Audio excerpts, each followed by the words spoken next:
மிலிட்டண்ட்டாக வேலை செய்யணும்ல. திமுகவில் அது முடியும். இவர்களே புதுசு, இங்கே இவர்கள் வேலையை செய்ய மாட்டாங்க. அப்போ இவங்க 2 பேரும் சேர்ந்தா என்ன ஆகும்? இன்னொரு மக்கள் நல கூட்டணியாக மாறிடுச்சுன்னா திமுகவும் பலகீனப்பட்டு போயிடும், இவர்களும் ஒன்றும் இல்லாமல் போயிடுவாங்க. என்டிஏ ஈஸியாக அடிக்கும். அந்த இதுக்கு திமுக விட்டுருமா?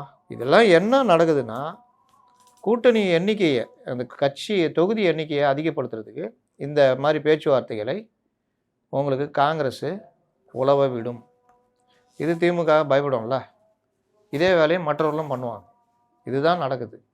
அதனால் எந்த காலத்திலும் காங்கிரஸ் இது தாவேகா கூட போகிறதுக்கான முடிவே எடுக்காது. ஆனால் இப்போ இந்த ஆட்சியில் பங்கு அதுவும் இப்போ காங்கிரஸ் தலைவருடைய ஒழிக்க ஆரம்பிச்சு. ஆட்சியில் கார்த்திக் சிதம்பரமே சொல்லியிருக்காரு, ஆட்சியில் பங்குன்ற கேட்கறதே யதார்த்தமான ஒன்று தானே, அதில் ஒன்றும் தப்பு இல்லையே அப்படின்றாங்க. ஆட்சியில் பங்கு கேட்டால் தானே நீங்கள் சீட்டு கொஞ்சம் கூட்டி கொடுப்பீங்க. அப்போ ஆட்சிலாம் கிடையாதுப்பா, சீட்டு வேணால் கொஞ்சம் பேசிக்கலாம் அப்படின்னு. இது எல்லாமே அதுதான், அதில் வர டிமாண்டுக்காக பண்ணுறது தான். அதில் காங்கிரஸ்லாம் ரொம்ப கொடூரமானது. இன்றைக்கி இருக்கிற காங்கிரஸை வச்சு முடிவு பண்ணாதீங்க. அவர்கள் ஒவ்வொரு காலத்துலையும் நீங்கள் பார்த்தீங்கன்னா மிரண்டுருவீங்க. அதனால் காங்கிரஸு திமுகவுக்கு நெருக்கடி கொடுக்கறதுக்காக இந்த மாதிரி பேச்சுவார்த்தைகள், இந்த மாதிரி விஷயங்கள்லாம் உலாவ விட்டுருக்குறாங்க.